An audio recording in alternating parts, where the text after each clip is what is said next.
The rain fell softly on Seoul that morning, a calm disguise for the storm that awaited inside the courthouse. Reporters, lawyers, and curious onlookers filled the corridors, whispering about the most unusual divorce hearing of the year. At the center of it all stood Ayana Tesfaye, a 26-year-old Ethiopian woman, elegant, graceful, and heartbreakingly calm. Her caramel skin glowed even under the harsh fluorescent lights, and her dark eyes carried the weight of 1 year's worth of love and pain. Across from her sat Wansik Han, the 30-year-old CEO of Hantech Industries. He was the kind of man whose confidence could silence a room. Sharp suit, cold eyes, a jawline carved in quiet arrogance. But beneath that exterior, there was something broken. They had been married for only 1 year. Ayana met Wansik when she was studying international business at Seoul National University. She had been working part-time at a cultural event where Hantech sponsored a charity auction. He had noticed her, not because of her beauty alone, but because she corrected his translator when a phrase about Ethiopia's economy was misinterpreted. He had smiled for the first time in weeks that night. Soon, their friendship grew into a whirlwind romance. Wansik was unlike anyone she had met, disciplined, brilliant, and fiercely protective. He admired her honesty. She admired his depth. Within a year, they were married in an intimate ceremony overlooking the Han River. For a while, their love was beautiful. She brought laughter into his mansion. He gave her a sense of belonging in a foreign land. But perfection was fragile. It started with long nights at the office, then silence at breakfast, eventually cold words. Wansik became consumed by his company's expansion. Rumors of an affair with his secretary spread, though he denied them. Ayana felt neglected, invisible. She tried to reach him, to understand, but he only grew distant. Her heart broke the day she overheard him say to a colleague, "Maybe I married too soon. She doesn't fit into my world." That night, she packed her things and left their penthouse. For 6 months, they lived separately. Now they were here in court to end what once felt eternal. The judge asked both parties for their final statements. Wansik's lawyer stood first. "Your Honor, Mr. Han wishes for a clean divorce. No alimony, no dispute. Both parties agree to dissolve the marriage." The judge nodded, turning to Ayana. "Mrs. Han, do you have any final requests?" Everyone expected her to shake her head and sign the papers. But Ayana stood, her calm voice slicing through the tension. "Yes, Your Honor. I have one request." The room went silent. "Before we finalize this divorce, I want one last night with my husband." The courtroom gasped. Reporters whispered. The judge blinked in disbelief. Wansik's lawyer stammered, "Your Honor, this is highly. Just one night." Ayana interrupted softly, her eyes locked on Wansik's. "After that, I will sign everything without argument." Wansik's hands tightened. For the first time in months, he truly looked at her. There was pain in his gaze, confusion, and something else. Longing. The judge, after a stunned pause, finally agreed. "If both parties consent, the court will allow the arrangement before finalization." Wansik nodded silently. That evening, Wansik waited in their old penthouse. The same house that once echoed with her laughter now felt empty. When Ayana arrived, she wore the same white dress she had worn on their honeymoon night. Not out of nostalgia, but closure. Neither spoke for a while. He poured her a glass of wine. "Why this, Ayana? Why one night?" She smiled sadly. "Because love shouldn't end with cold signatures and silence. I want to remember what it felt like before everything went wrong." He stared at her, his heart twisting. "And what if it hurts more? Then it means it was real." The hours passed slowly. They really talked, for the first time in months. They laughed about old memories, cried about misunderstandings. Wansik confessed that the affair rumor wasn't true, that he had pushed her away because he was afraid of losing focus, afraid that love made him weak. "But it only made me emptier," he whispered. When she touched his hand, it felt like a forgotten language. That night, under soft light and the hum of rain outside, they rediscovered what they had lost: tenderness, connection, and the ache of love reborn in its dying breath. Dawn crept through the curtains. Ayana rose quietly, kissed his forehead, and whispered, "Thank you for giving me back our goodbye." When Wansik woke, she was gone. On the table was a single note. Love doesn't always need to last forever to be true, but if it finds its way back, I'll be waiting. Hantek had grown. Wansik had changed, less ruthless, more human. He often visited the art gallery Ayana now owned in Itaewon, though from a distance. One rainy afternoon, he finally walked in. She was there, smiling at a child's painting. He whispered, "Still waiting?" She turned, her eyes soft but steady. "Maybe." And when he reached for her hand, the world around them seemed to exhale. Because sometimes love needs to break to find its way home again. The air was thick with the scent of rain and jasmine as Wansik stood before Ayana in her small art gallery. 2 years had passed since that night. 2 years of silence, healing, and quiet yearning. Ayana looked radiant, even more so than he remembered. Her hair was longer now, curling gently over her shoulders, and her eyes had that same warm depth that used to undo him completely. Wansik's breath caught. "You look the same," he said softly. Ayana smiled faintly. "And you look tired," she teased gently, her voice calm, but her heart racing. He chuckled under his breath, running his hand through his hair. "Maybe that's because I've been chasing ghosts." She tilted her head, curious. "Ghosts?" He stepped closer, his voice low. "Yours." For a moment, neither moved. The only sound was the rain tapping softly against the window, as if the sky itself was listening to their silence. Ayana turned away, her fingers brushing a canvas that depicted 2 figures walking in the rain. "Why now, Wansik? After all this time?" He took another step closer, close enough for her to feel his warmth behind her. "Because I never stopped loving you. I just didn't know how to love you right." Her heart trembled at his words. She remembered that night 2 years ago, his hands trembling as he touched her face, his eyes heavy with sorrow. She had thought it was goodbye. She never imagined he'd come back with that same look. But this time, filled with hope. "I thought you moved on," she whispered. He shook his head. "How can you move on from the only person who made your world make sense?" She turned slowly, facing him now. His face was closer than she expected, his eyes soft but pleading. He reached up, hesitating, before brushing a stray tear from her cheek. "I still remember that night," he murmured. "How you smiled through your tears. How you said love doesn't have to last forever to be true." He took a shaky breath. "I want ours to last forever this time." Her eyes met his, and all the walls she had built over the years began to crumble. "People don't change that easily, Wansik." He smiled. Not the confident CEO smile that once dazzled the world, but a humble, wounded one. "Then let me spend the rest of my life proving that I have." For a long moment, they simply looked at each other. Then Ayana did something she hadn't done in years. She reached out and took his hand. It was warm, familiar, and trembling slightly. "You still shake when you're nervous," she said softly, trying to hide her own tears. He laughed quietly, holding her hand tighter. "Only when I'm in front of the woman I love." The rain outside grew heavier, blurring the city lights beyond the glass. Without thinking, Ayana stepped closer, her body leaning gently against his.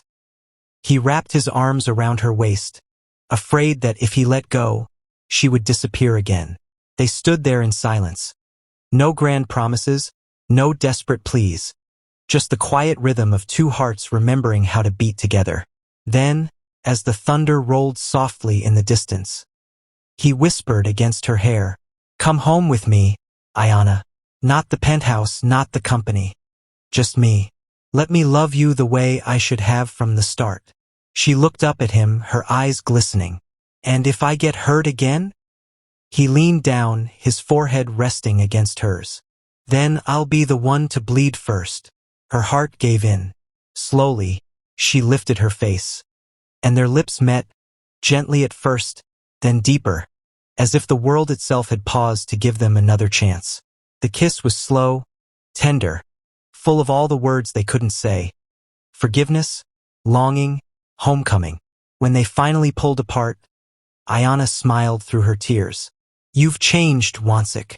He brushed his thumb across her cheek, whispering, "No, you changed me." That night, she didn't go back to her apartment. She went home with him, not to a place, but to the heart that had been waiting for her since that one last night years ago. The city lights of Seoul shimmered below the penthouse window, the same skyline that once witnessed their beginning, their fall, and now, their rebirth. Ayana stood by the glass wall, her fingers tracing the raindrops that slid lazily down. She had not been in this place for 2 years. The scent of cedarwood, the soft hum of the night city, the quiet, everything was the same, yet different. Behind her, Wansik watched silently, afraid that even a word might shatter the fragile peace between them.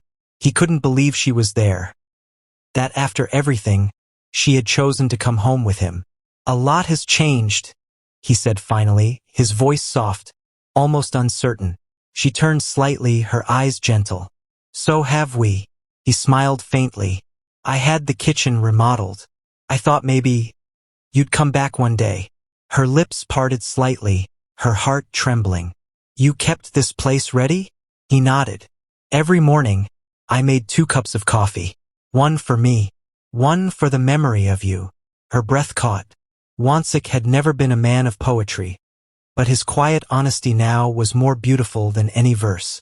She walked toward him slowly, her steps echoing softly on the marble floor.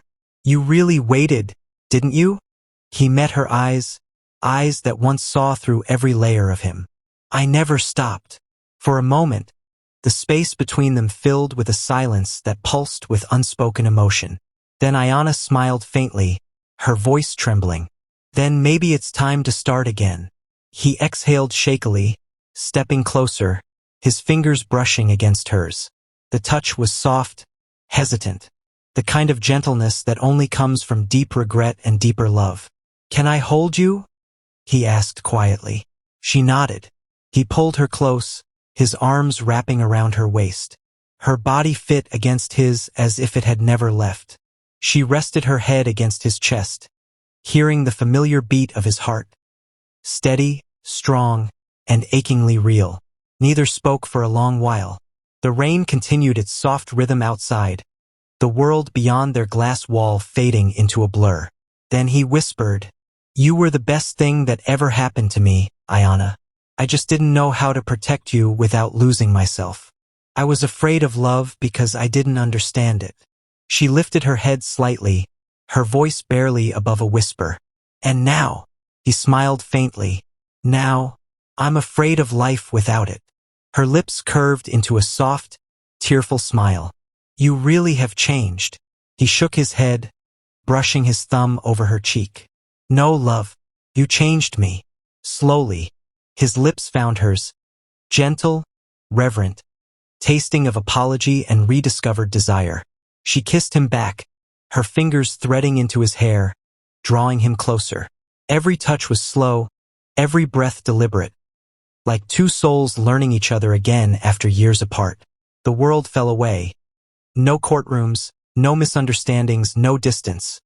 Just 2 hearts that had waited too long to remember what it meant to be one. When the kiss finally broke, Ayana looked up at him with glistening eyes. "If we're starting again," she whispered, "let's promise one thing." He brushed her hair behind her ear, his gaze unwavering. "Anything. No running away this time. Not from each other, not from love."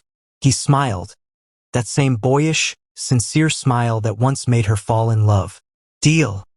He took her hand and led her to the balcony, where the rain had softened into mist.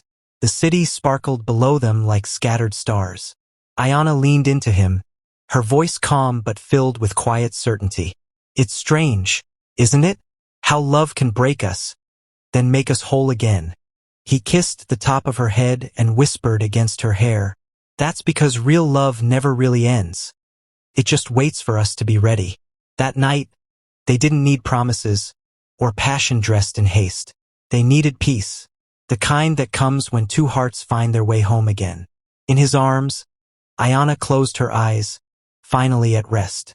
And for the first time in years, Wansik smiled without sadness. The first light of dawn spilled softly through the gauze curtains of their bedroom. It brushed across Ayana's bare shoulder as she lay nestled against Wansik's chest. Her breath slow, peaceful, her hand resting over his heart. For a moment he didn't move. He just watched her, memorizing the curve of her face, the faint rise and fall of her chest, the warmth of her body against his. It had been years since he'd woken up next to her, and he wasn't going to waste a second of it. He brushed a strand of hair from her cheek and whispered, "Good morning, my heart." She stirred, her lips curving into a sleepy smile. "Good morning, husband." That word, husband, made his chest tighten. It felt new again, fragile and precious. "Are you real?" she teased softly, still half dreaming. He chuckled. "I could ask you the same thing. I've dreamed of this too many times." Ayana opened her eyes, meeting his gaze. "Then don't let it just be a dream anymore." He kissed her forehead, then her temple, lingering as if he wanted to promise her forever in every touch. Outside, the city woke with distant hums and the cry of a morning train. But their world was quiet, sealed in warmth and new peace. Later, in the kitchen, Wansik tried to cook breakfast, something he had never done before. He stood in an apron, reading a recipe from his phone while fumbling with eggs and flour. Ayana leaned against the counter, laughing as she watched him struggle. "You're supposed to whisk them, not attack them," she said, giggling. He looked up, mock offended. "I'm the CEO of one of Korea's largest companies, Ayana. I can handle breakfast." "Ham," she teased. "CEO of burnt pancakes, maybe?" He smirked, dipping his finger in flour and playfully marking her nose. "There. Now we're even," she gasped, then retaliated with a sprinkle of flour over his hair. "You started it." In seconds, they were both laughing uncontrollably, chasing each other around the kitchen like teenagers. For the first time in years, laughter echoed through the house again. Full, free, alive. When they finally stopped, breathless and messy, he pulled her into his arms, their faces close. "I missed this," he whispered. "The sound of you laughing in our home." Her smile softened, her hands resting against his chest. "Then don't let it go silent again." He kissed her gently, slow and sweet, the kind of kiss that carries both gratitude and a promise. Over the next weeks, their love grew not in grand gestures, but in small moments. He began leaving her little handwritten notes before work. "You make my mornings worth waking up to. Dinner at 8. Just you and me. Your smile is my peace." And Ayana filled their home with warmth again. Her laughter in the halls, the smell of coffee and candles, her soft humming while painting in the studio room he built for her.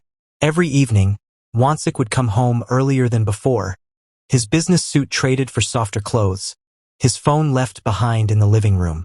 He learned that love didn't demand time, it deserved it. One evening, as they sat on the balcony watching the sunset, Ayana leaned against him and whispered, "Do you ever think about that night in court?" He smiled faintly, tightening his arm around her. "Every day. It was the moment I realized losing you would hurt more than anything I could ever build." She looked up at him. "And now," he kissed her hair, "now I just want to spend the rest of my life making sure you never have to ask for one night again. Because every night, every day is yours." Her eyes glistened, and she whispered, "You finally learned how to love, Wansik." He smiled, his forehead resting against hers. "No, you taught me."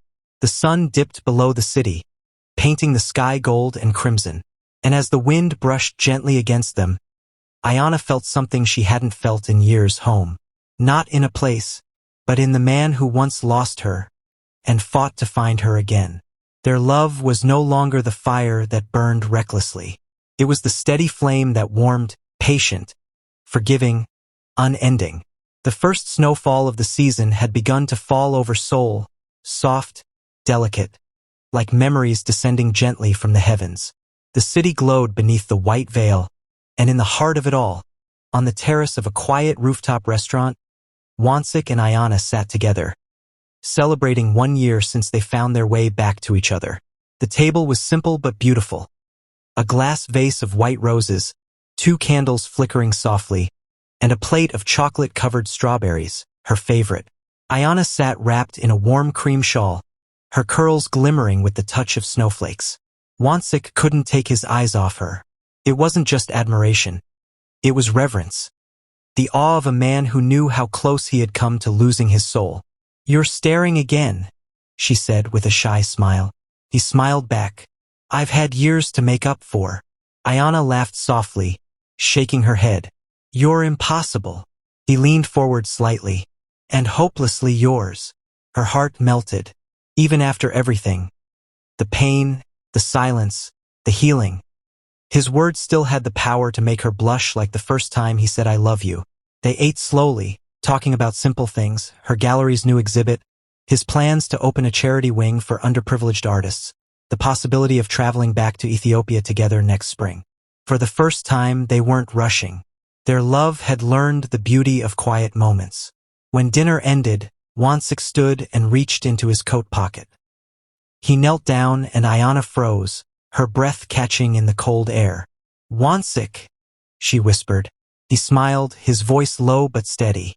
"Ayana Tesfahan, the woman who taught me that love isn't control, it's surrender. The woman who gave me strength by forgiving me when I didn't deserve it. 1 year ago, I got a second chance with us. Tonight, I want to make it forever." He opened the small velvet box. Inside was a delicate ring. Not extravagant like before, but a simple silver band with 2 tiny diamonds intertwined like their initials. Her eyes filled with tears as he continued. "This isn't a new beginning. It's the continuation of what never really ended. Will you marry me again?" Ayana covered her mouth with her trembling hands. The night air, the snow, his voice. Everything around her blurred. She reached out, pulling him up before he could finish. "Yes," she whispered, her voice breaking. 1,000 times yes. He slid the ring onto her finger, this time slowly, reverently, as if sealing a prayer rather than a promise. Then, without hesitation, he kissed her. Under the falling snow, under the stars, under the quiet approval of the universe itself. The kiss was gentle but deep, filled with the warmth of rediscovered love. When they finally pulled apart, snowflakes had gathered in her hair. He brushed them away with tender fingers, whispering, "You're my forever, Ayana." She smiled through her tears. "And you're my peace, Wansik." Later that night, they returned to the penthouse. The fireplace burned softly, casting a golden glow across the room. Ayana stood by the window, watching the snow fall, the new ring gleaming on her hand. Wansik walked up behind her, wrapping his arms around her waist and resting his chin on her shoulder. "Do you remember our first wedding night?" he asked quietly. She smiled. "I remember everything. Even the way you tried to hide how nervous you were." He chuckled softly. "This time, I'm not nervous. I'm grateful." She turned to face him, her fingers tracing the line of his jaw. "For what?" "For every second chance life gave me. Especially the one named Ayana." She rose on her toes and kissed him. Slow, deep, and full of the serenity of 2 souls that had survived the storm and found each other again. They made love not with urgency, but with tenderness, rediscovering, not reclaiming. His touch was patient, his whispers soft, as though every kiss was an apology turned into devotion. She clung to him, feeling the weight of their shared past dissolve into something pure and timeless. When dawn came, Ayana lay in his arms, tracing circles on his chest. "You know," she murmured, "I used to think that night in court was the end of our story." He smiled faintly, brushing his fingers through her hair. "It was just the beginning of the one we were meant to write." Outside, the sun rose over the snow-dusted skyline, golden light pouring into the room like a blessing.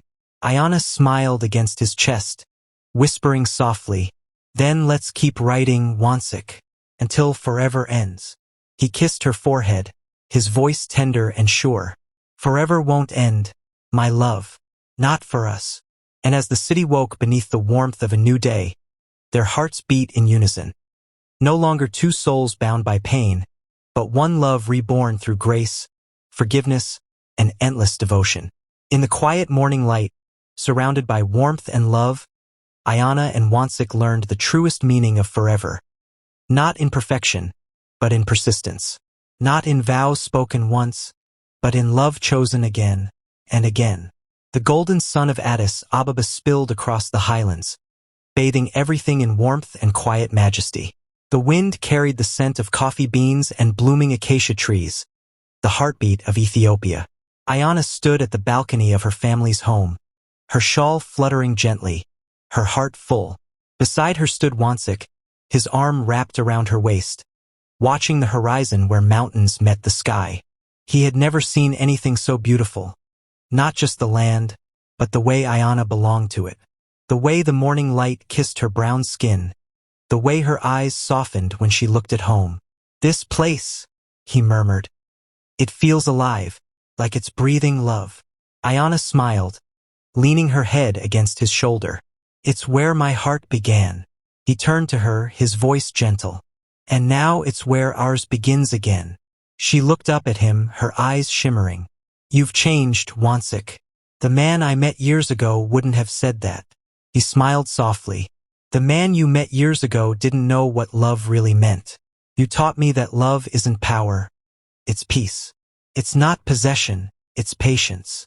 She touched his face tenderly, her voice trembling. "And you taught me that love can be found again, even after it's broken."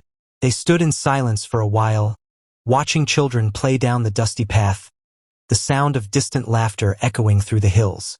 Ayana's mother peeked from the doorway, smiling warmly before leaving them alone. Later, that evening, under a sky freckled with stars, the family gathered for a quiet dinner. There was laughter, stories, and the sweet aroma of roasted coffee. Wansik listened, enchanted by the rhythm of Amharic words he couldn't fully understand, yet somehow felt in his heart. When the night grew still, Ayana led him outside. The sky stretched endlessly above them, glowing with constellations. "Do you see that one?" she whispered, pointing upward. "It's called Yebeliger EJ, the traveler's star. My grandmother used to say it guides souls who are lost. It leads them home." Wansik looked at her, his eyes tender. "Then it must have led me to you." She smiled, her heart swelling with emotion. "And now that you've found me?" He cupped her face, his thumb brushing the corner of her lips. "Now I'm never letting go." He kissed her, slow, soft, and filled with all the years they had lost and found again. Around them, the night whispered like a blessing. When they finally pulled apart, Ayana leaned her head against his chest, listening to the rhythm of his heartbeat under the Ethiopian stars. "Do you ever think," she murmured, "about how close we came to ending everything?" He nodded, his hand tracing slow circles on her back. "Every day, and every time, I thank the heavens you asked for one more night instead of goodbye." She laughed quietly, tears glistening in her eyes. "That one night saved us." He smiled, pressing a kiss to her forehead. "No, Ayana, you saved us." They stood together beneath the endless sky, wrapped in warmth and forgiveness, their hearts beating in quiet harmony. Years later, people would speak of them, not as the couple who almost divorced, but as the two who rediscovered love after losing it. Their story became a quiet reminder that real love isn't perfect. It's patient, forgiving, and brave enough to begin again. True love doesn't fade with time or distance. It deepens through forgiveness, grows through patience, and shines brightest after the storm. Thank you for watching. If you enjoyed the story, please leave a comment. Also like, share, and subscribe to my channel and click on the notification icon so that you will get notified whenever a new story is uploaded.